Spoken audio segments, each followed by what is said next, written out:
Hello everyone, continue करते हैं अपनी डिस्कशन को हम लोग इस चैप्टर की। और अब एक फ्रेश टॉपिक के बारे में बात करेंगे, ओवर एक्सप्लॉयटेशन। यहाँ पर जो ओवर एक्सप्लॉयटेशन की दोस्तों बात हो रही है उसका कंटेक्स्ट जो है वो सिंपल सा वही है, floral over exploitation as well as faunal species exploitation. अब ये जो एक्सप्लॉयटेशन है ये तो शुरू से होती हुई आ रही है, ठीक है। यानी कि कुदरत ने काफ़ी सारी स्पीशीज़ जो हैं प्लांट की, एनिमल्स की, उनको लुप्त कर दिया है, वो एक्सप्लॉइट हो गई। और एक दूसरे ने मतलब एक स्पीशी ने एक दूसरे को खाया, उसकी वजह से भी एक्सप्लॉयटेशन होता है।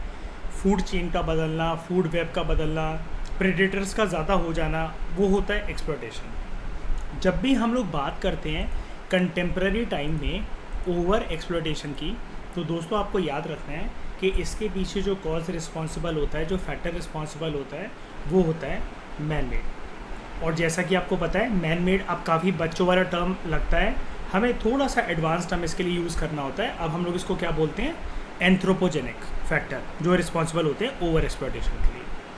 अब यहाँ पर बात शुरू होती है वो इंसानों के व्यवहार से ही शुरू होती है। इंसानों की जब ज़रूरतें लालच में बदलने लगती हैं तो उसकी वजह से दुनिया में विभिन्न प्रकार के जो रिसोर्सेस हैं, जो नेचुरल रिसोर्सेस हैं in terms of plantations, minerals, vegetations, animal species, उनका ओवर एक्सप्लॉयटेशन होता है, क्योंकि इंसान अपनी कंफर्टेबल ज़िंदगी बिताने के लिए इन रिसोर्सेज की अच्छी तरीके से बैंड बजाता है। पिछले 500 सालों की अगर हम लोग बात करें, बड़ी सारी स्पीशीज़ जो एक्सटेंट हो गई, जो हमेशा से पृथ्वी से लुप्त हो गई, उनके पीछे इंसानों के द्वारा जो अपनी नीड्स को ग्रीड में बदलने का जो काम हुआ, जिसकी वजह से ओवर एक्सप्लॉयटेशन हुई, उसके पीछे ये फैक्टर रिस्पॉन्सिबल था, ओवर एक्सप्लॉयटेशन का फैक्टर रिस्पॉन्सिबल था, जिसकी वजह से बड़ी सारी स्पीशीज जो थी वो लुप्त हो गई। इनमें से दो प्रोमिनेंट एग्जांपल यहाँ पर आपको गिवन है। स्टेलर सी काऊ, ये एक स्पीशी होती थी, जानवर होता था, और पैसेंजर पिजन, ये लुप्त हो गए। तो चलो हम इसको देखते हैं एक बारी। स्टेलर सी काऊ मैं आपको दिखाता हूँ।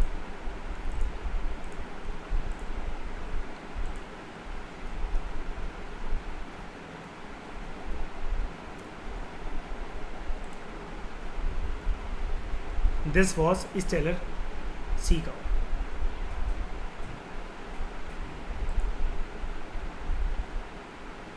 ठीक है, ये एक्सटेंड हो चुकी है। उसके बाद पैसेंजर पिजन,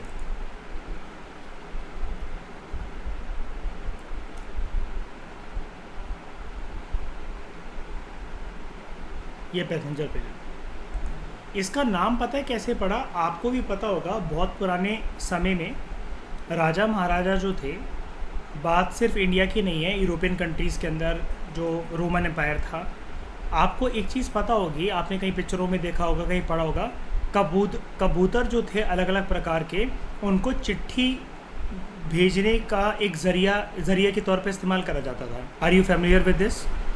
पता है आपको, है ना? इसलिए इसका नाम पड़ा था पैसेंजर पिजन, ठीक है। लेकिन हाँ, वैसे ये वाला काम कोई भी कबूतर कर सकता है, कोई भी कबूतर कर सकता है। एक साइकोलॉजिस्ट थे, ठीक है, चाइल्ड साइकोलॉजिस्ट जॉन पियाजे, ठीक है। जॉन पियाजे इतने ट्रेंड साइकोलॉजिस्ट थे, वो बच्चों के ऊपर वैसे ज़्यादा स्टडी करते थे, चाइल्ड साइकोलॉजिस्ट थे। उन्होंने कबूतरों को टेबल टेनिस खेलना सिखाया था, जस्ट इमेजिन। तो कबूतरों को, एनिमल्स को ट्रेनिंग तो आप किसी भी प्रकार से किसी भी हद तक दे सकते हो, लेकिन यहाँ पर इसका नाम जो है वो इसी कंटेक्स्ट में प्रोमिनेंट है, ठीक है।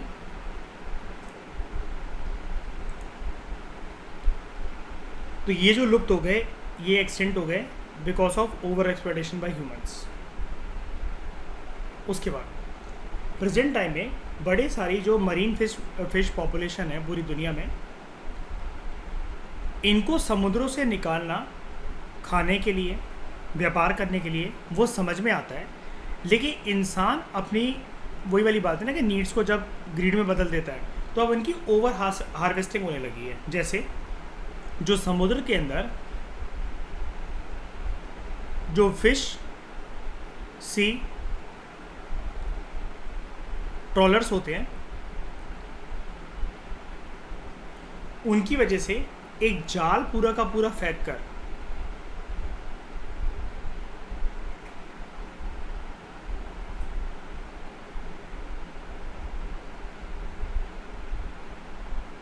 उसमें हज़ारों की संख्या में, लाखों की संख्या में एक ही बार में मछलियों को फंसाया जाता है।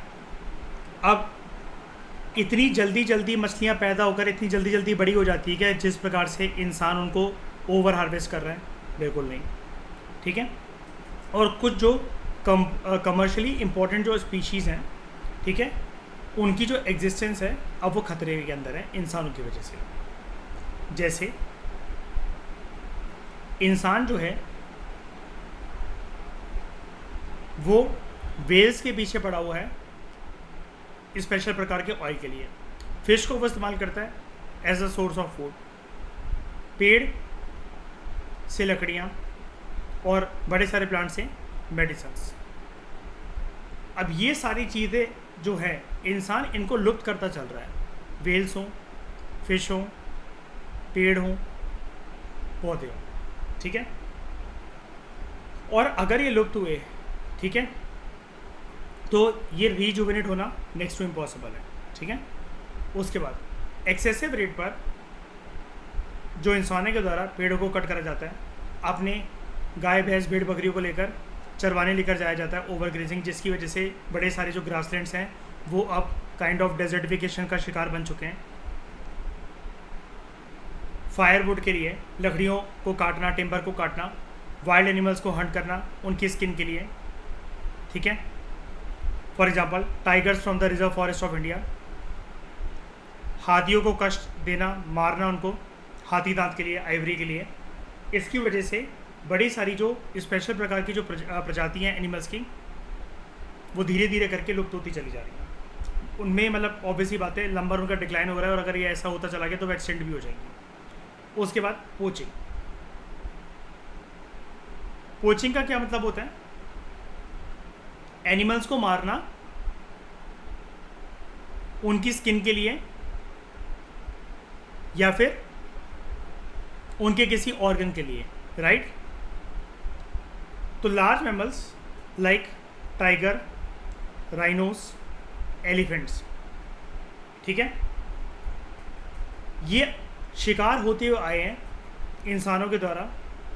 इंसान इनके पीछे पड़ा रहता है फॉर हंटिंग एंड पोचिंग, ठीक है। जैसे राइनोस, टाइगर के कंटेक्स्ट में इंसान इनको हंट क्यों करता है? Because of their skin. Rhinos, horn, elephant, tusk. और इन सब चीज़ों का ट्रेड होता है, ठीक है, व्यापार होता है, बोलियां लगती हैं, तस्करी होती है। ग्लोबल वार्मिंग, क्लाइमेट चेंज, प्राकृतिक आपदाएं, ये कुछ दूसरे अन्य फैक्टर्स हैं जो कि बायोडाइवर्सिटी की लॉस के पीछे रिस्पॉन्सिबल हैं। फिर हम बात करते हैं स्पीशीज एक्सटेंशन के बारे में। एक्सटेंशन जो होता है, एक्सटेंशन का मतलब क्या होता है? स्पीशीज अब बची हैं कि नहीं बची हैं?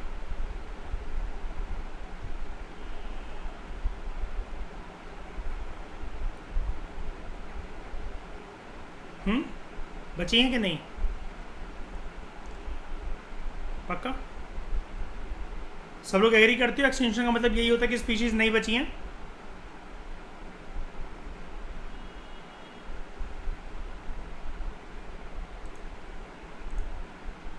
यस। देखो, मैं थोड़ा सा आप लोगों को करेक्ट करता हूँ ज़रा इस कंटेक्स्ट में, श्रेया बताता हूँ, ठीक है। आज के बाद जब भी आपके सामने एक्सटेंशन वर्ड आए ना, आप बिल्कुल ठीक हो अपनी जगह पर, कोई दिक्कत ही नहीं है। स्पीशीज़ लुप्त हो चुकी है, वो नहीं मिलती है, इस चीज़ में कोई दिक्कत नहीं है। थोड़ा सा एडवांस लेवल पर जाकर मैं आपको एक बात समझाता हूँ। मैं इजी टॉपिक तक पहुँचने का वेट कर रहा था, इसलिए अभी तक मैंने इस बुक के अंदर एक भी बार इस बात का जिक्र करा था। देखो, जब आप करंट अफेयर पढ़ोगे ना, अभी मेरे साथ आगे महीने के अंदर चलते जाओगे, पूरे साल में जब आप एनवायरनमेंट के करंट अफेयर को पढ़ोगे तो कुछ ना कुछ स्पीशीज़ आएंगी जो आपकी न्यूज़ एंड शॉर्ट्स बनकर आएंगी या फिर लास्ट में पीडी 3 में आएगा। तो ना वहाँ पर एक चीज़ लिखी होगी उसके बारे में, ये एक्सटेंट हो चुका है इन द वाइल्ड।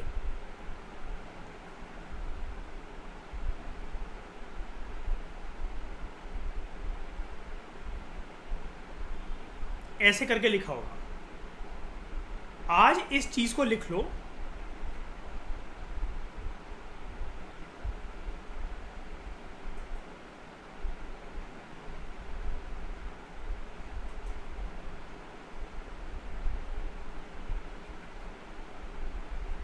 एक्सटेंशन और एक्सटेंशन इन द वर्ल्ड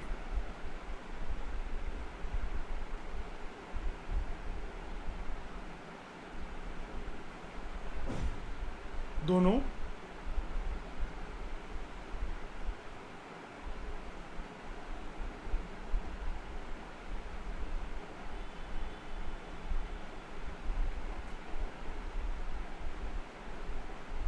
अलग अलग बातें हैं, दोनों अलग अलग बातें हैं। एक्सटेंशन का मतलब ये होता है पृथ्वी पर अब उसका नामो निशान नहीं है। जितना भी उसे साइंटिस्टों ने एनवायरनमेंट से खोजा, एक समय पर वो मिलते थे, अब नहीं है। तो वो इस कंक्लूजन पर पहुंच जाते हैं रिसर्च करते करते ढूंढते ढूंढते कि अब इसका एक्सटेंशन हो चुका है। एक्सटेंशन इन द वर्ल्ड का मतलब ये होता है कुछ स्पीशी जिनका एक्सटेंशन होने वाला था, जो वल्नरेबल थे, क्रिटिकली एंडेंजर्ड थे, वो लुप्त होने ही वाले थे, उस समय पर इंसान ने कुछ साल पहले क्या करा था कि उनको किसी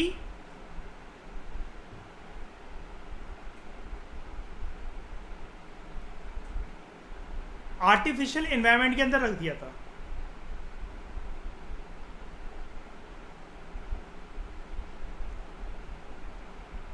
श्रेया याद करो, इन सीटू कंजर्वेशन और एक्स सीटू कंजर्वेशन, किसी प्रकार का पॉन्ड बनाना, एक्वेरियम बनाना, एक्सेट्रा, वहां पर लाकर रख दिया गया था। अब वो वाइल्ड से तो एक्सटेंड हो चुके हैं,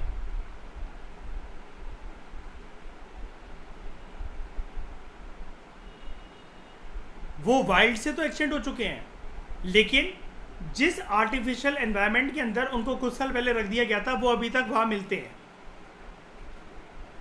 मेरे को नाम याद नहीं आ रहा, I am sorry for that, लेकिन असम में एक मंदिर है, उसके तालाब में एक टॉर्टोइस मिलते हैं, और वो टॉर्टोइस वाइल्ड से एक्सटेंड हो चुके हैं, लेकिन उस मंदिर के पॉन्ड में मिलते हैं।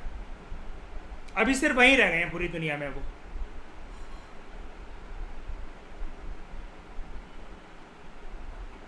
ठीक है,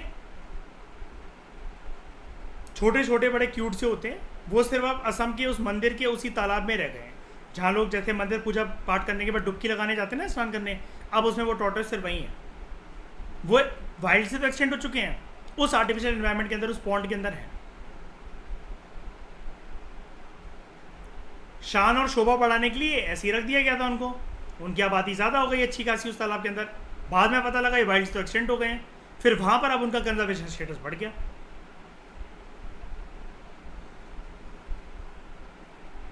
ठीक है, आगे अब पढ़ो इस टॉपिक को। एक्सटेंशन जो है इट इज, तो आपसे आज के बाद आपसे कोई भी एक्सटेंशन पूछे तो आप क्या कहोगे कि कौन से वाले एक्सटेंशन की बात कर रहे हो? क्या पूछोगे आप उससे? टोटल एक्सटेंशन या फिर एक्सटेंशन इन द वाइल्ड? प्राकृतिक रूप से जो अपने नेचुरल एनवायरनमेंट के अंदर जहां पर ये मिलने चाहिए थे, या दुनिया में कहीं पर भी मिलने चाहिए थे, वहां से लुप्त हो गए। आर्टिफिशियल एनवायरनमेंट के अंदर अभी भी शायद से मिलते हैं। ओके, समझ में आया? मैं आगे बढ़ूं। एक्सटेंशन जो है it is caused by various processes. Number 1, deterministic process, determine करना। अब यहां पर जब भी आप डिटर्मिनिस्टिक प्रोसेस की बात करते हो, भाई एक्सटेंशन के पीछे ठकुराइन कोई ना कोई कॉज रिस्पॉन्सिबल होगा, फैक्टर रिस्पॉन्सिबल होगा, और सुगंधा उसका परिणाम भी निकला होगा कुछ ना कुछ। मतलब जब वो लुप्त हो रहे थे तो वो फैक्टर एक कॉन्टिन्यूशन में रहा होगा, तभी इफेक्ट ये निकला कि वो लुप्त हो गए। यही है ना? एक एग्जांपल देता हूँ। आज के समय में जैसे श्रेया बड़े सारे जो स्पीशीज़ है योग्यता, उनको बोला जाता है IUCN की रेड लिस्ट में near threatened, vulnerable, critically endangered. तो यानी कि अगर वो कॉजल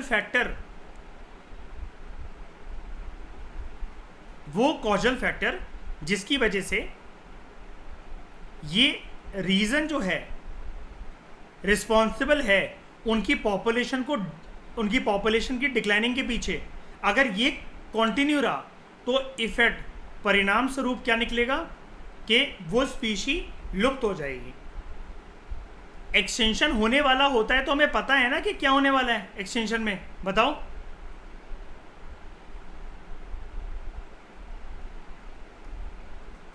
बताओ, होता है ना ऐसा कि स्पीशी उस लक्ष्मण रेखा पर पहुंच गए हैं जहां पर अगर उस फैक्टर को कंट्रोल नहीं करा गया, उस कॉज को कंट्रोल नहीं करा गया, इफेक्ट पक्का क्या निकलेगा, एक्सटेंट हो जाएगी वो स्पीशी। ठीक है। अब अगर जैसे ग्लेशिएशन एक फैक्टर है, human interference such as deforestation, क्या ये सब कॉजेज नहीं है जो आगे चलकर एक इफेक्ट पैदा कर सकते हैं कि स्पीशीज जो है वो एक्सटेंट हो जाएगी। अब डिफॉरेस्टेशन कैसे, डिफॉरेस्टेशन की वजह से एक फिनोमेना उत्पन्न होता है, लैंड फ्रेगमेंटेशन, पढ़ा था हमने इसको, है ना। पेड़ काटे जा रहे हैं अर्बनाइजेशन के लिए, खेती बाड़ी के लिए, लैंड का फ्रेगमेंटेशन हो रहा है कि नहीं हो रहा। उसकी वजह से बताओ पॉपुलेशन कैसे खत्म हो सकती है श्रेया, स्पीशी आपस में क्या करने लगेंगे, इनब्रीडिंग, जिसकी वजह से आगे चल के उनके जीन कमजोर होंगे, सर्वाइवल टेंडेंसी खत्म हो जाएगी, अल्टीमेटली मर जाएंगे। बताया था ना सारी चीजें योग्यता मैंने, जियो पारसी स्कीम पारसीज के अंदर ऐसा है। और ठीक है,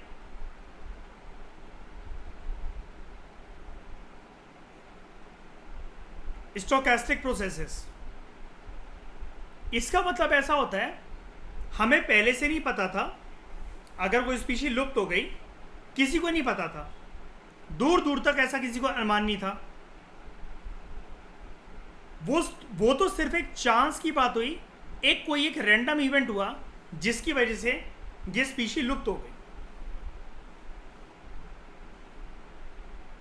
कोई भी जो इंडिविजुअल स्पीशी है उसका सर्वाइवल या उसका रिप्रोडक्शन प्रोसेस जब बाय चांस या किसी भी एक रैंडम इवेंट की वजह से एकदम से कम होने लगे, तब आप उसको कहोगे स्टोकास्टिक प्रोसेस है ये एक्सटेंशन का। Example, unexpected changes in weather patterns decrease food supply, diseases बढ़ गए, एक इकोसिस्टम में कॉम्पिटिटर्स बढ़ सकते हैं, प्रेडेटर्स बढ़ सकते हैं, पैरासाइट बढ़ गए। अब ये सब चीज़ें इंडिपेंडेंटली एक्ट कर सकती हैं या फिर जो ऑलरेडी डिटरमाइनिंग फैक्टर से, डिटर्मिनिस्टिक प्रोसेसेस जो थे, जो एक कॉज था, इस आग में घी डालने का काम कर सकते हैं दूसरे फैक्टर्स। मतलब वो स्पीशीज की एक्सटेंशन की प्रक्रिया में जो ट्रेन जा रही थी, उस ट्रेन में और कोयला डालकर उसकी स्पीड बढ़ाने का काम कर देंगे बाकी फैक्टर्स। सोने पे सुहागा, आग में घी डालने का काम। तो ये दो प्रोसेसेस होते हैं। अब जो इम्पैक्ट इन प्रोसेसेस का राइटर ये आपको ये कह रहा है, ये डिपेंड करता है कि जेनेटिक डाइवर्सिटी का साइज कितना है और किस हद तक जेनेटिक डाइवर्सिटी है, और पॉपुलेशन के पास कितनी रेजिलियंस कैपेसिटी है, कितने हद तक वो चीज़ों को टाल सकते हैं। अब जैसे किसी बेशरम स्पीशी की मैं बात करूं, लाइक इन्वेसिव स्पीशी है ना, इसेसिया की, यूकेलिप्टस की, प्रोसिपस जूलीफ्लोरा की, इनके ऊपर कोई फर्क पड़ेगा बताओ ज़्यादा?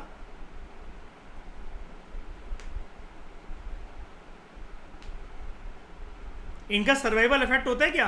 बिल्कुल नहीं। ये तो दूसरों के सर्वाइवल पे खतरा बच जाते हैं। जो भी ट्रेड्स होते हैं, ट्रेड्स आप समझते हो ना, ट्रेड्स किसको कहते हैं? क्वालिटीज या फिर कैरेक्टरिस्टिक्स।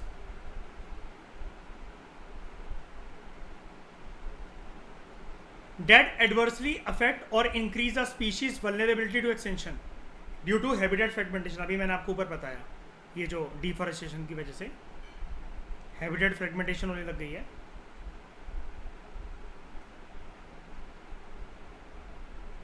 तो कुछ ऐसी क्वालिटीज, कुछ ऐसे कैरेक्टरिस्टिक्स जो कि गलत प्रभाव पैदा करते हैं, स्पीशीज की वल्नरेबिलिटी को बढ़ा देते हैं। वल्नरेबिलिटी का मतलब क्या होता है?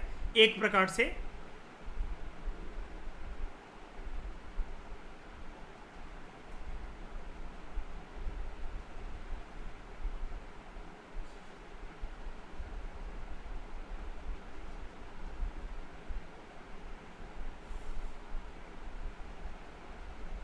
लक्ष्मण रेखा के पास ले आना। और कौन सी है लक्ष्मण रेखा यहाँ पर? अगर उसको लांग जाए, क्रॉस कर जाए तो क्या हो जाएगा? यहाँ पर लक्ष्मण रेखा के बाद है एक्सटेंशन। तो कुछ ऐसे इकोसिस्टम या खुद स्पीशीज की क्वालिटीज या कैरेक्टरिस्टिक्स जो कि एडवर्सली इफेक्ट करते हैं और एक स्पीशी की वल्नरेबिलिटी को बढ़ा देते हैं कि वो कभी भी लुप्त हो सकती है। हैबिटेट फ्रेगमेंटेशन एक कॉज है, ठीक है। और वो ट्रेड्स क्या है? रेयरिटी और लो अबंडेंस ऑफ समथिंग, जितनी ज़रूरत है उतना नहीं मिल रहा, या फिर किसी चीज़ की मात्रा जो है वो कम हो गई है। अब नीलगिरी में जो नीलगिरी तहार है, उसको ग्रासलैंड चाहिए ना सर्वाइवल के लिए, जो वहाँ पर वेजिटेशन है। उसके ऊपर खतरा कौन पैदा कर रहा है? वॉटल, इसेसिया, यूकलिप्टस कर रहे कि नहीं कर रहे हैं बताओ?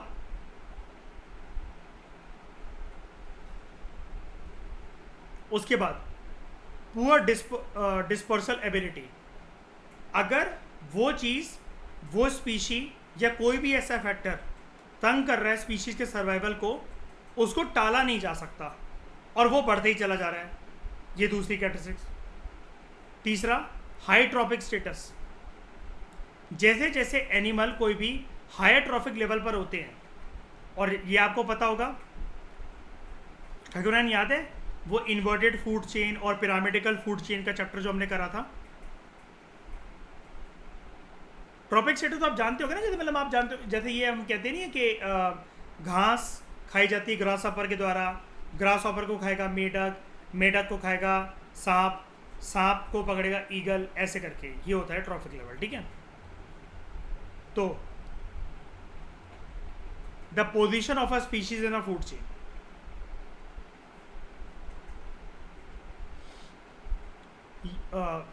As animals occupy a higher trophic level, they usually have a smaller population than those at the lower level. ऊपर जाकर वो बढ़ जाते हैं। सबसे टॉप पर कौन होता है इस ट्रॉफिक लेवल पर? सबसे टॉप पर कौन होता है?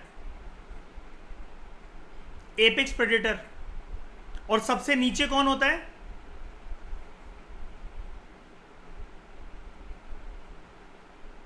सबसे नीचे कौन होता है? खाना किससे स्टार्ट होगा? कौन किसको खाना स्टार्ट करेगा सबसे पहले बताओ? बेसिक लेवल अभी तो बोला मैंने, घास होगी ना सबसे पहले। तो सबसे पहले नीचे कौन हुआ? Primary producer. अब घास की संख्या ज्यादा या एपेक्स प्रेडेटर टाइगर की संख्या ज्यादा किसी भी इकोसिस्टम के अंदर बताओ? Grass. Carnivores are fewer in numbers than herbivores. और ये आपको पता होना चाहिए ना यार, अभी तो मैंने आपको बताया यहाँ पर।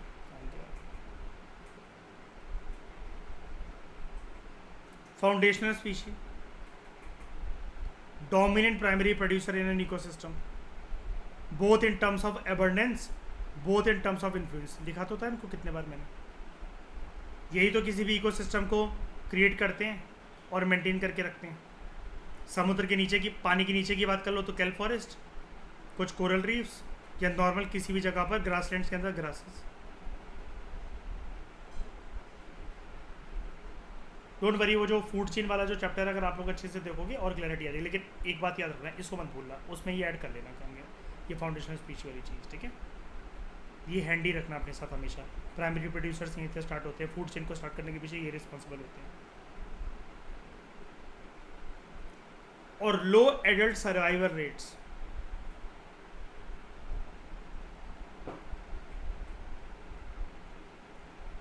ज़्यादा टाइम तक जी नहीं पाए स्पीशी। और हैबिटेट फ्रेगमेंटेशन की वजह से ये फैक्टर और ज़्यादा कैसे वर्क करेगा?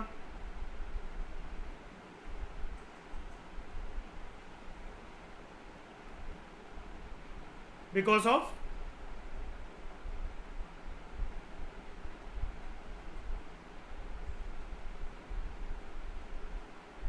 Inbreeding which will make jeans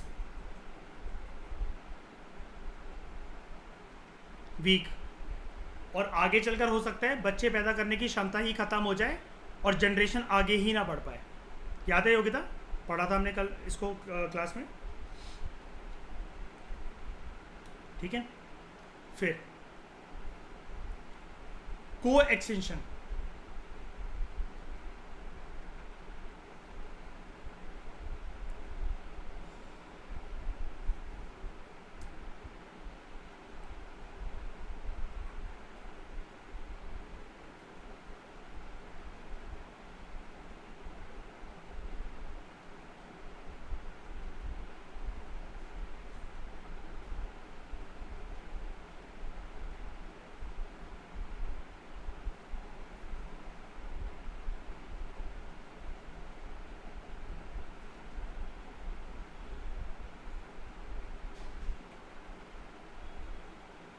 जीने मरने की साथ खाई हुई कसमें।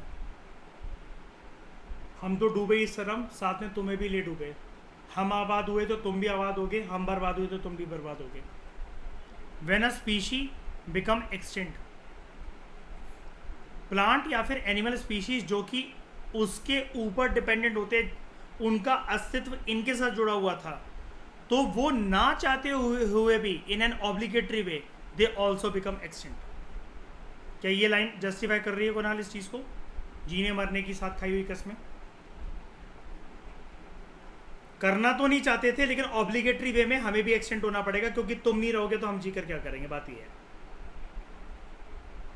When a host fish species become extinct, जो दूसरे पैरासाइट्स वगैरह जो कि डिपेंडेंट होते हैं उसके ऊपर, उसके साथ जुड़े होते हैं, उनकी किस्मत भी उनको मृत्यु की तरफ ले जाती है।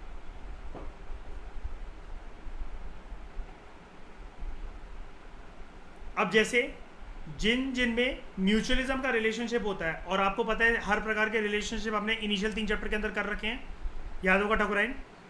म्यूचुअलिज्म के अंदर दोनों एक दूसरे को फायदा पहुंचाते हैं, है ना। तो जिनका इवोल्यूशन साथ में होता है, को इवॉल्व प्लांट एंड पॉलिनेटर, मतलब एक का सर्वाइवल दूसरे के ऊपर डिपेंडेंट है, दूसरे का सर्वाइवल एक के ऊपर डिपेंडेंट है।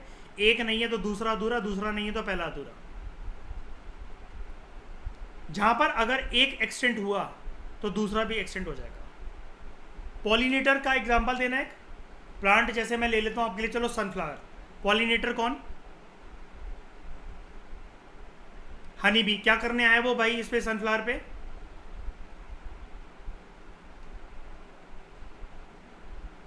नेक्टर पीने आए, जूस पीने आए, है ना। जब प्लांट ही नहीं बचेगा तो क्या फ्रूटी पिएगा बैठ के?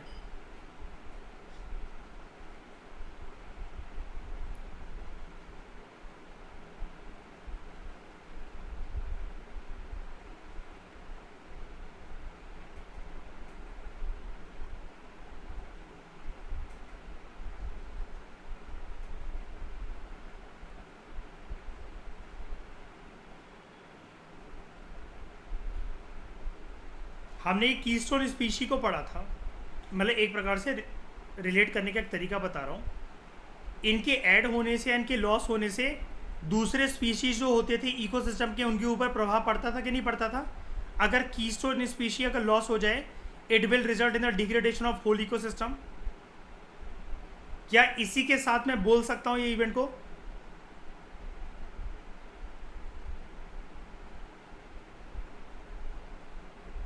बताओ हाँ के ना।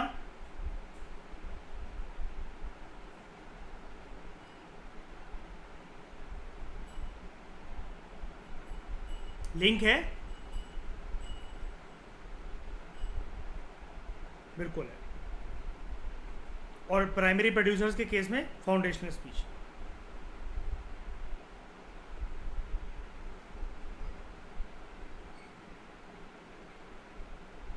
उसके बाद जेनेटिकली मॉडिफाइड ऑर्गेनिजम्स, या जिनको हम लोग कहते हैं ट्रांसजेनिक ऑर्गेनिज्म।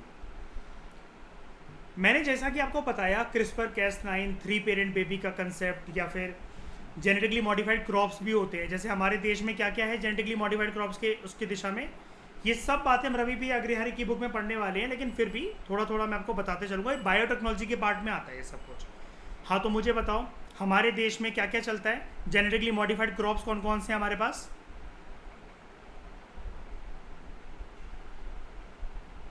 ये सुना आपने नाम कभी भी? बीटी कॉटन और बीटी ब्रिंजल।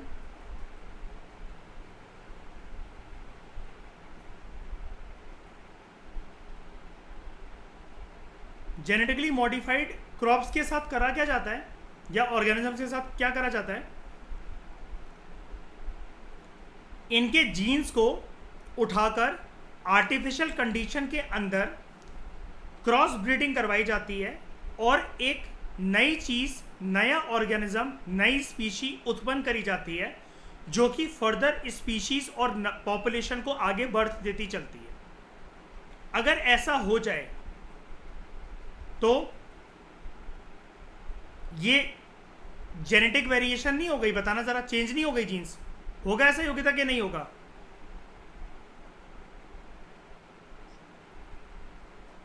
दुनिया में श्रेया पिछले 3 से 4 साल में सब कुछ करवाऊंगा मैं आगे चलकर। मैं बस बता रहा हूँ आप लोगों को, छोटा छोटा हिंट देते चल रहा हूँ अभी, क्योंकि ये डिटेल में जाऊंगा ना तो आपके लिए कॉम्प्लिकेटेड हो जाएगा, और समझ में तो आ जाएगा लेकिन फिर 2.5 घंटे मेरे को वही समझाना पड़ेगा। एक छोटी सी स्टडी आपके साथ शेयर करता हूँ मैं। दुनिया में पिछले 3 से 4 साल में हरनीत क्या हुआ है कि ठकुराइन 12 से 15 साइंटिस्ट को मौत की सज़ा सुना दी गई है। चाइना के वो या तो चाइना के अंदर वो या तो जेल में बंद हैं, या प्रशासन ने उनको मार दिया है। भाई साहब, कुछ साइंटिस्ट क्या कर रहे थे और किसी किसी कंट्री के अंदर अलाउ है, तो ये स्टडी अभी कैरी होगी।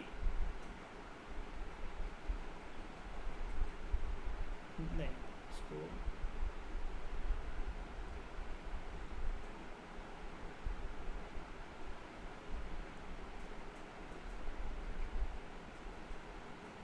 चिमेरिक की स्टडी, इसमें क्या करा जा रहा है? शेर के जीन को लिया जाएगा, डीएनए को इंसान के साथ मिलाया जाएगा, क्रॉस ब्रीडिंग करके एक नया शिशु उत्पन्न करा जाएगा। आफ्टर इफेक्ट साइंटिस्ट कहीं ये बता रहे हैं, यू वोंट इवन इमेजिन, इंसान का फिर उसके बाद होने वाला बच्चा शेर की स्पीड से भागेगा। अभी ये बंदरों पे चल रही है स्टडी। मैंने स्पेलिंग आई थिंक ठीक ही लिखी है, एक मिनट क्रॉस चेक कर लूँ मैं ज़रा। चिमेरिक ही कहते हैं इसे। अच्छा, CHIMERIC, ठीक है।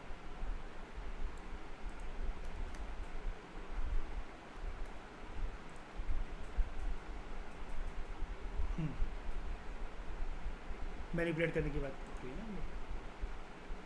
हाँ हाँ ठीक है, स्टेम पे CHIMERIC।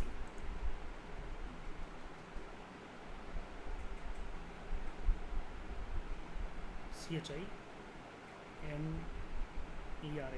है CHIMERIC, चिमेरिक स्टडी। अब यहाँ पर ऐसा नहीं है, मतलब अब इसके पीछे एथिकल कंसर्न्स क्या हैं? एथिकल कंसर्न्स ये है कि कुदरत के द्वारा बनाए गए जो ऑर्गेनिजम्स हैं, जो स्पीशीज हैं, उनके साथ खिलवाड़ की कोशिश नहीं है। बताना जरा, हाँ कि ना? है।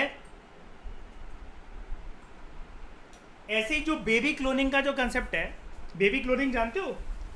अब आप ना अपना बच्चा खुद से डिज़ाइन करवा सकते हो क्रिस्पर कैस9 और बेबी क्लोनिंग को यूज़ करके। माँ की कोख से जब बच्चा निकलता है तो उसकी नाभि में काफ़ी दिन तक एक चीज़ जुड़ी रहती है जो कि मालिश के बाद निकलती है। If I am not wrong उसको प्लेसेंटा कहते हैं ना,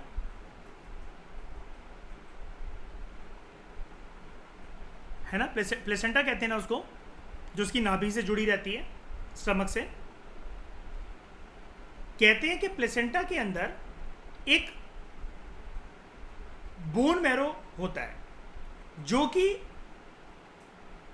दूसरे बच्चे में या उसी बच्चे में बड़े होकर किसी भी प्रकार का कोई कैंसर हो, कोई रोग हो, अगर वो प्लेसेंटा मिल जाए जिस दिन वो बच्चा पैदा हुआ था और उसके 1-2 हफ्ते तक जिसके साथ शरीर से जुड़ा रहा था, वो स्टोर करवा लिया जाए अगर कहीं, तो वो सही रहेगा।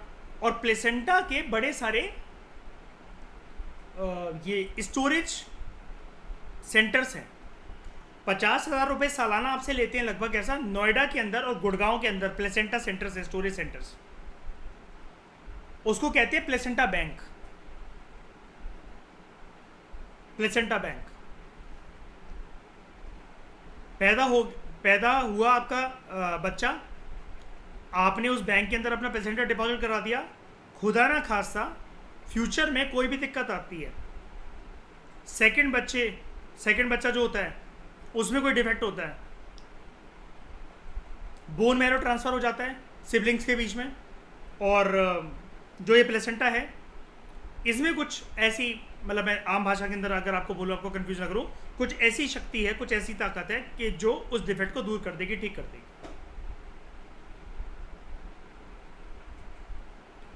इंट्रोडक्शन समझ में आ गया? जीन्स को मॉडिफाई करना है। अच्छा, अब जीन्स को मॉडिफाई कैसे कर सकते हैं बताओ जरा? एफर्मेशंस मारोगे, मेडिटेशन करोगे, क्या करोगे ईशा? अब तुम एफर्मेशंस मारकर शेर की शक्ति से भागने लगोगे? अरे विश्वास रखो अपनी एफर्मेशन से, बोलो हाँ। लेकिन ये होता है आर्टिफिशियल कंडीशंस के अंदर। जेनेटिकली मॉडिफाइड ऑर्गेनिज्म, जीएमओ या ट्रांसजेनिक ऑर्गेनिज्म इनको कहा जाता है। जेनेटिकली मॉडिफाइड ऑर्गेनिज्म्स के अंदर क्या होता है, जो जेनेटिक मटेरियल होता है, ऑब्वियस की बात है डीएनए, उसको इस प्रकार से ऑल्टर करा जाता है, चेंज करा जाता है या आर्टिफिशियली इंट्रोड्यूस करा जाता है यूजिंग जेनेटिक इंजीनियरिंग टेक्निक्स। अब इंजीनियर्स क्या करते हैं, किसी भी चीज़ में तिगड़म करके उसका फॉर्मेट चेंज करके उसको वर्केबल बना देते हैं। बिगाड़ भी सकते हैं, बना भी सकते हैं, स्पीड तेज भी कर सकते हैं, स्पीड कम भी कर सकते हैं,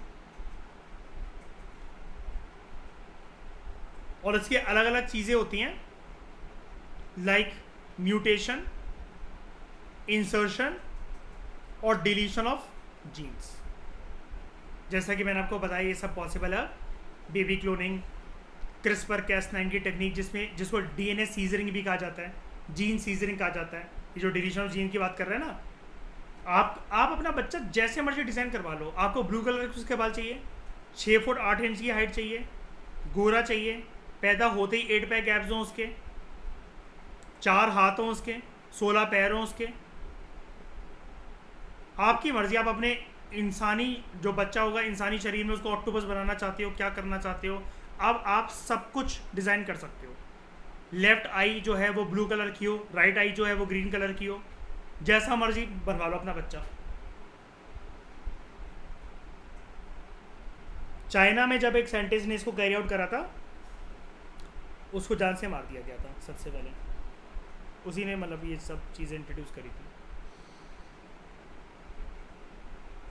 उसके बाद inserted genes usually comes from different organism. मैंने भी आपको बताया, देखो बीटी कॉटन, यहाँ पर जो बीटी है वो जीन्स होते हैं फ्रॉम बैक्टीरियम बैसिलस थ्यूरिनजेनेसिस, ये इंट्रोड्यूस करे जाते हैं। मतलब ये जो बीटी है ना, बी है बैसिलस और टी है थ्यूरिनजेनेसिस। जेनेटिक मॉडिफिकेशन इसलिए करा जाता है, एक डिज़ायरेबल ट्रेट आप इंट्रोड्यूस करो। जब ये क्रॉप्स इंट्रोड्यूस हुए ना, तो और ये क्वेश्चन यूपीएससी ने 2018 में पूछा और 19 में भी पूछा और बहुत बार पूछता रहता है। मतलब आप ऐसा मान लो कि जेनेटिकली मॉडिफाइड जो चीज़ है ना, ये एक सब्जेक्ट के साथ जुड़ी हुई है, biotechnology. I was not familiar with it और देखकर बड़ा दुख हुआ। 11th क्लास में सीबीएसई ने इसकी एनसीईआरटी इंट्रोड्यूस कर दी है बायोटेक्नोलॉजी की। जितने अभी तक यूपीएससी ने क्वेश्चन पूछे हैं, जितने भी, वो इसी एनसीईआरटी से पूछे हैं, and I was shocked. Line to line उठा कर, सिर्फ 11th क्लास में आई और किसी सब्जेक्ट में नहीं है, और मतलब किसी क्लास में नहीं है। देखो बायोटेक्नोलॉजी 11th क्लास में मैं क्या, सिलेक्ट बुक, ये गो। हिंदी एडिशन भी नहीं है इसका, इसलिए हिंदी वाले कुछ नहीं कर सकते इसके अंदर। जितने अभी तक यूपीएससी इससे क्वेश्चन पूछता हुआ है, और पहले चैप्टर से ही सारे क्वेश्चन पूछे हैं इसने ज़्यादातर।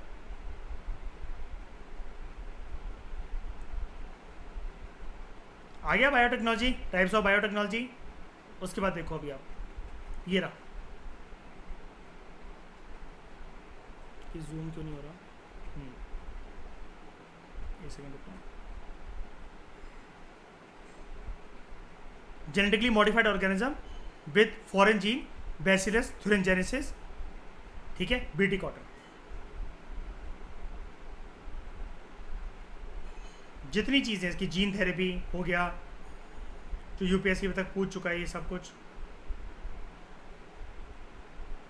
राइस में इंट्रोड्यूस करा जा चुका है। बायो एथेनॉल बायोगैस के ऊपर यूपीएससी पूछ चुका है। बायो रेमेडिएशन के ऊपर पूछ चुका है।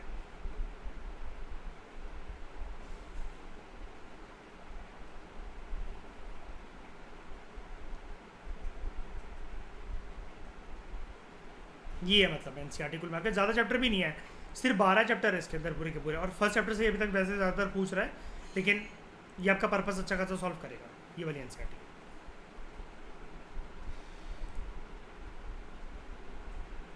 छोड़ो उसको, बाद में देखिए।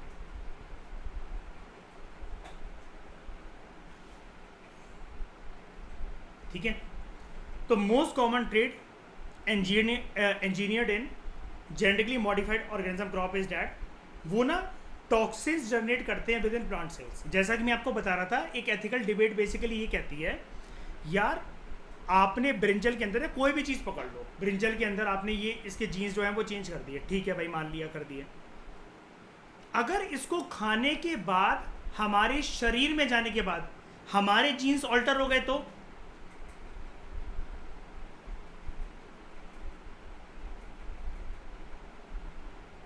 भाई, कोई एक कपल है, आलू बैगन खा रहे हैं, बीटी ब्रिंजल वाला पत्नी जो है आलू बैगन बनाकर लेकर आई है,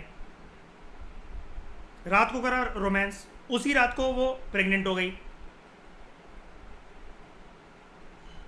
अब पता चला इंसान का बच्चा ना निकल के शेर का बच्चा निकल रहा है अंदर 9 महीने के बाद। फिर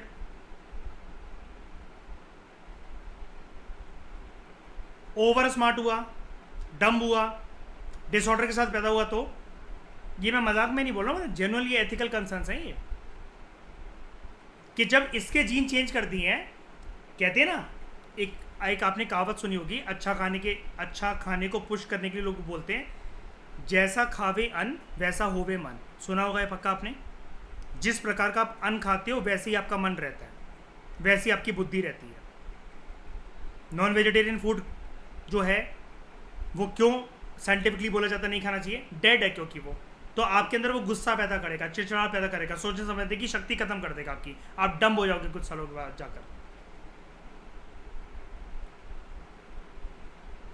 ये जैसा अगर ये कहावत है कि जैसा खावे अन्न वैसा होवे मन, तो अगर ये जेनेटिक जिसके जीन्स चेंज हो चुके हैं, वो नई चीज़ अब शरीर के अंदर जा रही है, जो कि आज से पहले जब से हमारे पूर्वज रहते थे प्री हिस्टोरिक एज में, स्टोन एज में, उससे भी पहले चिंगारियाँ बनाई, आग बनाई, तब से लेकर अभी तक किसी ने जो बैंगन खाया है, जो क्रॉप्स खाए हैं, वो अभी तक नेचुरल वैसी फॉर्मेट के अंदर खाए हैं जो कि हमारी जनरेशन खाती हुई आई थी। अब अगर मतलब एथिकल कंसर्न ये है इस बात का, और काफ़ी लोगों की शंका ये है, हमें नहीं पता ना कि शरीर में जाने के बाद ये क्या हलचल पैदा कर दे, एकदम से ना करे, कुछ सालों के बाद कर दे, कोई जेनेटिक डिफेक्ट ला दे, वंश आगे ना बढ़ पाए फिर।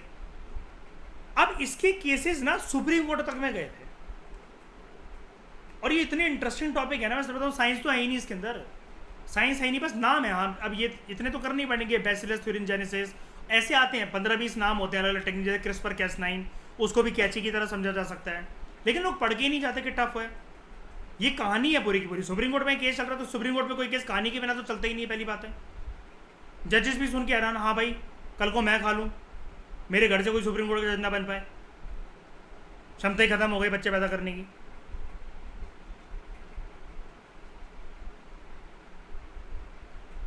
फिर समझ गए ना, तो उसके ये होता है, they generate toxins with in the plant cells.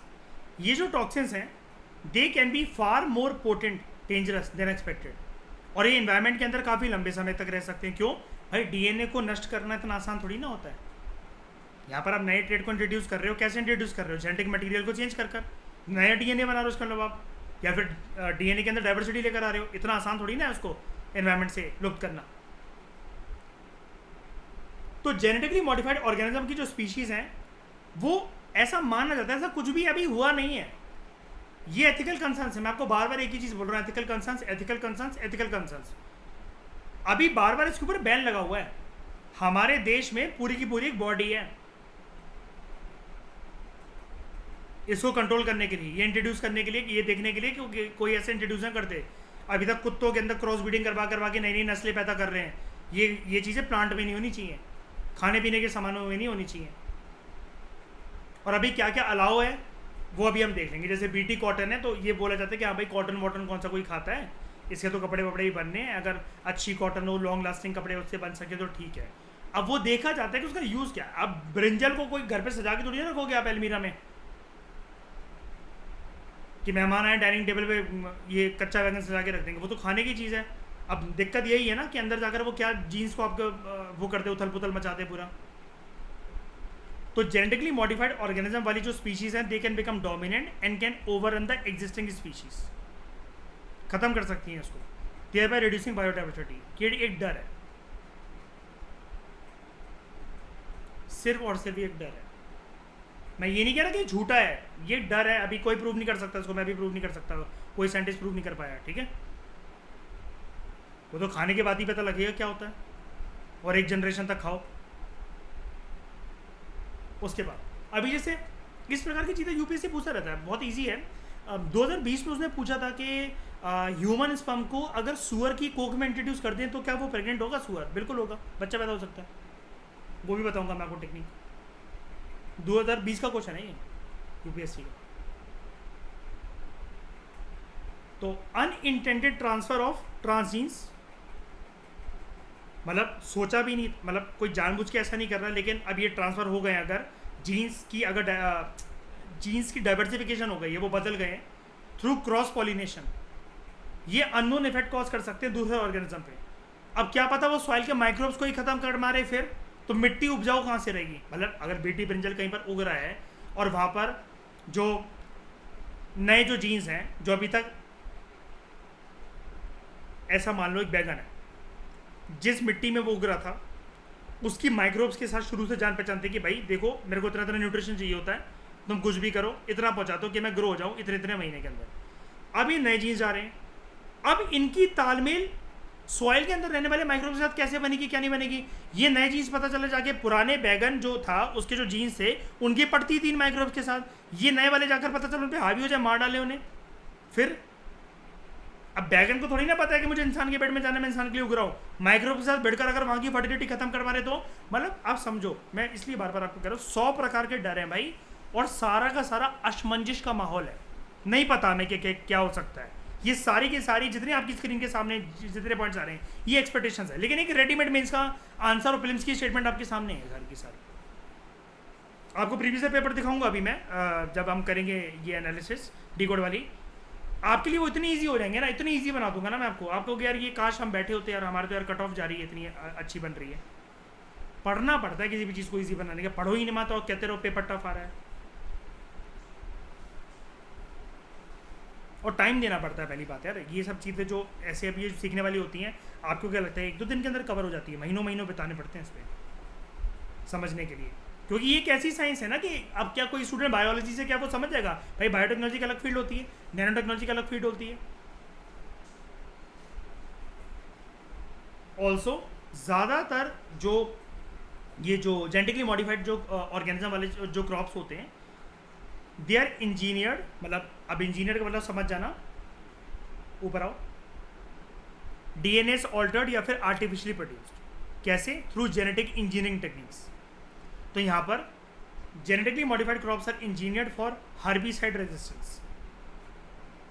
ज़्यादा अगर मतलब मान लो कि वीड कलर इन पे स्प्रे कर दिया जाता है, ज़्यादा फर्टिलाइजर डाल दिया, तो ये अपने आप को रेजिस्ट कर ले। और कई सारे साइंटिस्ट इसलिए इनको इंट्रोड्यूस भी करवाना चाहते हैं, जितने बीटी प्रिंजल वगैरह वो है ना, उन्होंने कहा भाई साहब अब भर भर के फर्टिलाइजर पेस्टिसाइड्स और इन सब की बोरियां डाल दो इसके ऊपर, कोई टेंशन वाली बात नहीं, इसको जितना निचोड़ना होगा ना वो उतना ही निचोड़ेगा।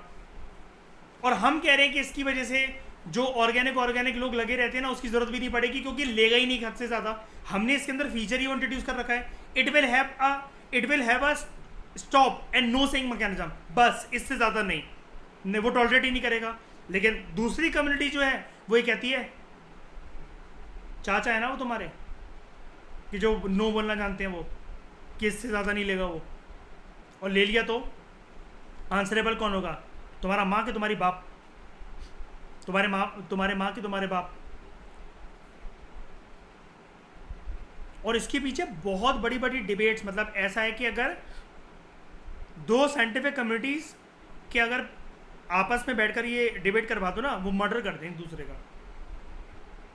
क्योंकि डर यार ये है, आप जैसे समझ के देखो, अगर इस टॉपिक की गंभीरता को अगर आप पकड़ो ना यार, इंट्रोड्यूस करवाने वाले तो कर देंगे, एक दो जनरेशन ने खाया, और उसके बाद अगर इंसानों के अंदर कुछ चीज़ें अगर बदल गई, फिर वही वाली बात है ना, जैसे कोविड सबके लिए नया था, पहले उसको जानना पड़ा, समझना पड़ा, उसके बाद जाकर कितनी सारे अरबों खरबों रुपए टेस्ट हुए, तब जाकर कोविड कहाँ है, कोविड गया क्या शरीर से, बताओ? वो तो वायरस है ना, वायरस कभी मरता थोड़ी ना है। जो कोल्ड है, हल्की फुल्की आपके बॉडी के अंदर जो वातावरण बदलता है, जुकाम तो आपको दोबारा लगाता है, जुकाम को आप शरीर से उखाड़ कर थोड़ी ना फेंक सकते, वो एक वायरस है ना कोल्ड, ऐसी कोविड है। वायरस नहीं मरते कभी। एड्स क्या गायब हो गया दुनिया से? बिल्कुल नहीं। एड्स को कोई ख़त्म कर सकता है अपने शरीर से 100%? बिल्कुल नहीं। तो अब ये समझा जा रहा है कि अगर इससे कोई चीज़, कोई पीड़ा, कोई अगर बीमारी अगर किसी को लगी, तो अब उसका खामियाजा कौन भुगतेगा और हर्जाना कौन देगा? तो weeds are a problem. Weeds क्या होते हैं? Unwanted plant. But diverse plant life also protect the soil from erosion and nutrient loss. मतलब कुछ फायदे, कुछ नुकसान है इसके।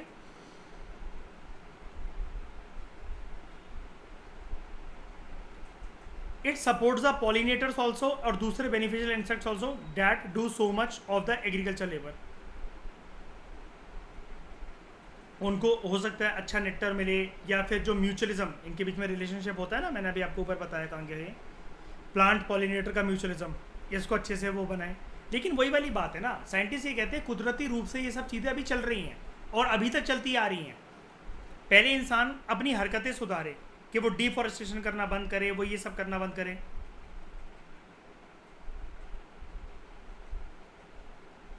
तब तो जाके कुछ फायदा भी है। समझ गए? आगे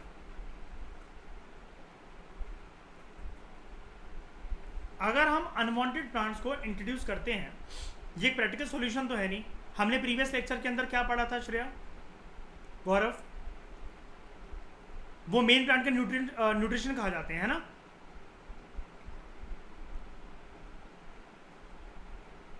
और ऐसा भी हम नहीं कर सकते हैं कि अगर किसान पेस्टिसाइड्स ये सब चीज़ें अगर डाल रहे हैं प्लांट के अंदर और प्लांट ने उनको निचोड़ लिया है, तो हम प्लांट लाइफ को भी तो वाइप आउट नहीं कर सकते कि सारे पेड़ों को उखाड़ कर फेंको इनको। और आपको एक चीज़ पता होगी आप सबको, कार्सिनोजेनिक सेल्स जिसकी वजह से कैंसर होता है, आजकल वो क्रॉप से भी आने लगे हैं, खाने पीने से ही ज़्यादा आते हैं वो आजकल। जिस प्रकार से आपको पता है कि एप्पल्स के ऊपर वैक्सिंग कर दी जाती है, चमकदार एप्पल बनाकर, भाई कौन से पेड़ में इतने एप्पल ऐसे दिख रहे हैं जिसमें आपको अपनी तस्वीर दिखे शीशे की तरह? कहाँ हो रहे हैं ऐसे एप्पल?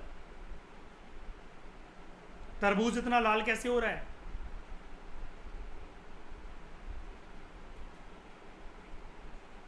गुआवा पिंक हो रहा है, कुछ कुछ होते हैं लेकिन सारे पिंक हो रहे हैं।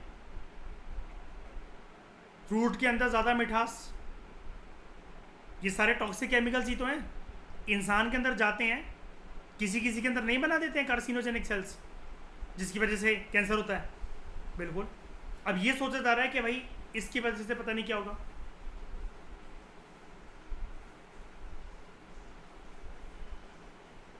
अब ना एक जेनेटिकली मॉडिफाइड मस्कीटो का, मच्छरों का एक केस है यहाँ पर, ठीक है। टाइटल देखो इसका, curious case of genetically modified mosquito. और इस प्रकार से जैसे कि मैं आपको बता रहा हूँ, ये बड़े इंटरेस्टिंग होता है। ऐसे आपको मैं बहुत सारी चीज़ें बताऊंगा, वो सारी होंगी केस स्टडीज़, लेकिन आप कहोगे यार यूपीएससी तो पूछ ही इसके बाहर नहीं रहा कुछ भी यार, चाहे मेन तो चाहे प्रीलिम्स हो।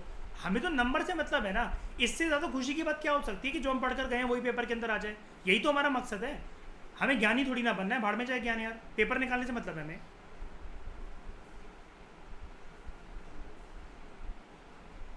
तो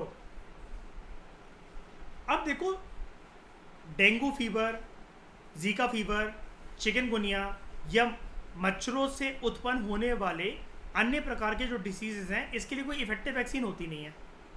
जैसे डेंगू के अंदर ही बोला जाता है ना गौरव, कि बकरी का दूध पिला दो तो ठीक होता है जल्दी उससे, यही बात करी जाती है ना, डेंगू के अंदर ही करी जाती है आई थिंक, है ना। या ऐसी मतलब जो मच्छरों से उत्पन्न होने वाले कोई भी जो होते हैं चिकनगुनिया वगैरह, या चिकनगुनिया में आई थिंक ये जो अपनी हड्डियाँ होती हैं ये दुखती हैं, है ना। तो इस प्रकार से जब भी कोई चीज़ होती है, अब इसके लिए कोई वैक्सीन प्रॉपर होती नहीं है। जब ये शुरू में आया था, लोग इसकी वजह से मर जाते थे, लेकिन मरने वाले तो अभी भी मर जाते हैं, है ना। कई लोग कहते हैं चिकनगुनिया के बाद जो हड्डियों का दर्द काफ़ी टाइम तक रहता है, तो आई थिंक आप लोग जानते होंगे, अब मुझे आई थिंक उसको गोट के पैर के घुटने का पता नहीं क्या कोई सूप बनता है, खरोड़े का सूप कहते हैं आई थिंक उसे, कि जिसकी घुटनों वुटनों में दर्द होता है तो वो खरोड़े का सूप पियो। सुना होगा आप लोगों में से, आप लोगों में से जो कुछ कमीने लोग होंगे जो नॉन वेजिटेरियन फूड वगैरह कंज्यूम करते होंगे, खरोड़े का सूप कभी पिया होगा। तो एक कंपनी है ऑक्सीटेक,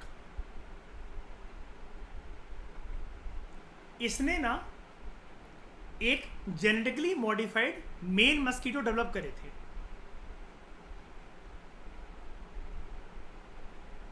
ठीक है, आपको पता है ना डेंगू किसकी वजह से होता है, जो हम बचपन से पढ़ रहे हैं, फीमेल एनोफिलीज मॉस्किटो की वजह से, है ना।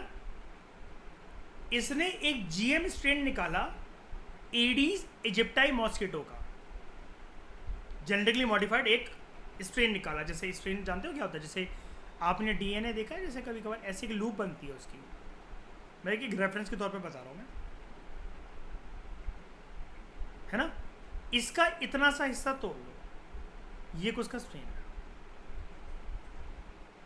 ठीक है।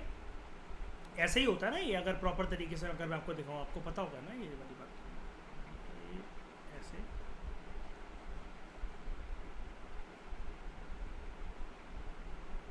बिल्कुल यही होता है ना।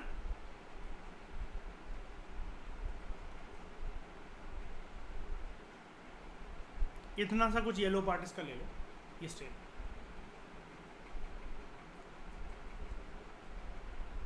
उसके बाद these male genetically modified mosquitoes, they are said to have a self-limiting gene. अब इसका मतलब क्या है?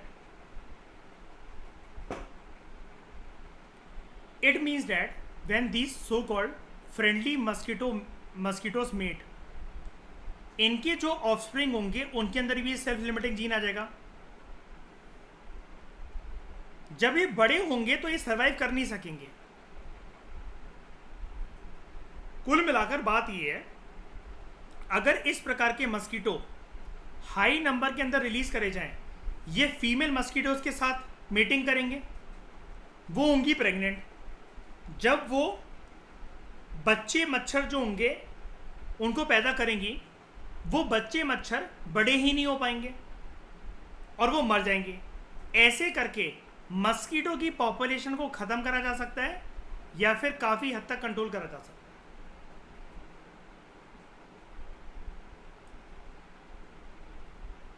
ब्राज़ील की सरकार की अनुमति लेकर इस कंपनी ने, ऑक्सीटेक कंपनी ने,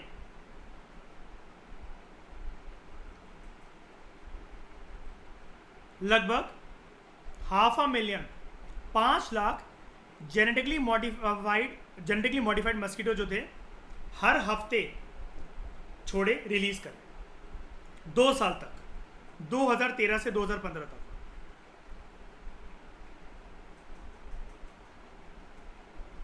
लेकिन स्टडीज ने ये रिवील करा, जो बच्चे मच्छर पैदा हुए जेनेटिकली मॉडिफाइड मेल मस्कीटो ने जब फीमेल मस्कीटोज को प्रेग्नेंट करा, समझ जाओ मतलब मैं क्या बोलना चाह रहा हूँ। अब आप कहो कि मस्कीटोज प्रेग्नेंट नहीं होते, वो एग ले करते हैं, समझ जाओ बस मैं क्या बोल रहा हूँ। जब वो बच्चे पैदा करें, उनके अंदर नहीं आया वो gene, self limiting lethal gene, ये जो था लीथल किस लिए, मतलब ये सुसाइडल जीन था ना, कि मतलब वो बड़े हो ही नहीं पाएंगे, वो पहले ही मर जाएंगे, इतनी उम्र अटेन ही नहीं कर पाएंगे।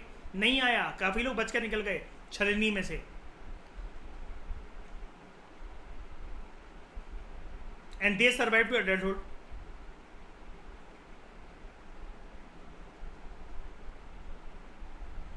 लेकिन ब्रीडिंग हुई थी, they were able to breed with the native mosquitoes and thereby introduce some of their genes into the wild population. अब दिक्कत ये थी, एथिकल कंसर्न एक नया ही आया भाई, जो तुमने हर हफ्ते 2 साल तक लगातार 5 लाख करते करते जो ये करोड़ों अरबों ये जो मच्छर जो छोड़ दी हैं नई वैरायटी इनकी, तो new breed of mosquito might emerge that is more difficult to control.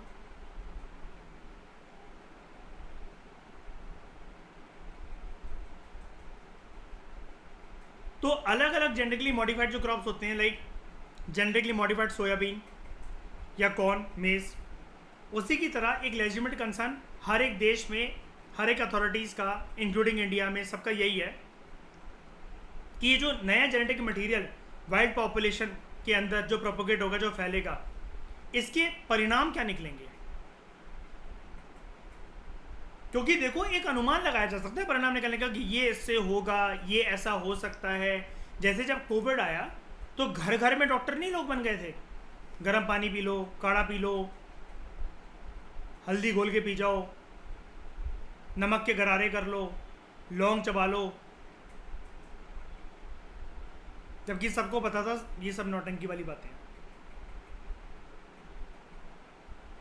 कुछ लोग तो अल्ट्रा प्रो मैक्स लेवल के, गरम शरीर रहेगा तो कोविड उससे मरेगा, दारू पीते हैं, रोज दारू पियो, एक पैक एक बोतल लगा के सो जाओ, कोविड नहीं होगा। और जो सर्वाइव करके जो सच में नहीं हुआ, देखा हम दारू पीते थे, कोविड नहीं हुआ, हमें शरीर गर्म था हमारा। ऐसे ही है कि देखो ये सिर्फ मतलब राइटर भी आपको सेम यही कह रहा है जो मैं आपको कोविड वाला एग्जांपल दे रहा था, कि ये सब बातें हैं, एक अनुमान लगाया जा सकता है बस। ठोस प्रकार से अपनी माँ की कसम खा के कोई नहीं बोल सकता कि होगा कैसे। अगर ये स्पीशी, ये एनिमल, ये क्रॉप अगर इंट्रोड्यूस करा गया तो क्या हो जाएगा इससे।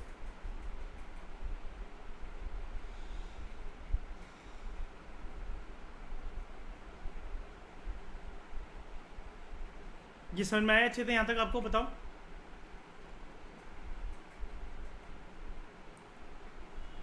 ठीक है ना।